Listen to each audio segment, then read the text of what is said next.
Slaves worked all the hours they were awake for their entire lives. In American history, in Egyptian history, in the rest of the world that had slaves, which is most of the world at some given point. I think like if they can do it, so can I. Now you're like, well, did they have a happy existence? Well, they didn't get to pick the work they did, but it means that you can work. That's if you have the cat behind you. You can work every hour of the day. I'm like, well, if you get to have the cheese and you get to eat the cheese the whole way you're going, then, I mean, there's the famous quote, the person who loves walking walks further than the person who loves the destination, right? And so like, I think it's the same thing, but so many people want to project their idea of what they think your life should be like onto you. And it's just completely irrelevant. It just doesn't matter. Like if all I did, if I weren't married, right? Because people are like, okay, well, he is married and like I am in shape, but I also just like working out. But if I didn't have either of those things and all I did was work all day, more people would talk about the work-life balance thing for me than they currently do. And who cares? I fundamentally am like, you are going to die and you're not going to matter. And I'm going to die and I'm not going to matter. So why do I care about what you're going to say when you're not even going to show up to my funeral? Who gives a shit? I actually am pretty averse to punishment. I've learned that about me. Like,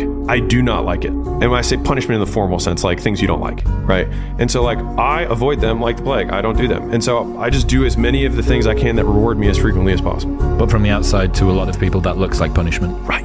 Yes. Interesting. How can someone cut through societal expectations, the ways they've dealt with past trauma, expectations from parents, all of the things that aren't their thing? I'm a big fan of being directionally correct rather than absolutely correct. And so I think what happens is most people are trying to find the perfect answer when they have no perspective from which to make a judgment. They're trying to find the perfect thing to do when they haven't done anything. So how will you have perspective to make a judgment? Like if you try a lot of things in the beginning, which you have to know what your inputs, outputs are, decrease your action threshold enough with either a cheese or a cat, whatever you need. Most people have more cats than they have cheese in the beginning. So use the cat to start running towards something. And the thing is the rat, it's so simple. It's like there's cheese here. But what you really just need to know is that there's cheese out there. And there's a cat behind me for sure. And so if I just go anywhere away from the cat, I will have a higher likelihood of getting closer to the cheese. Not that I will find it, but I will get closer to it. And I think and I've lived my life through a series of rapid iterations, not trying to pick the right thing.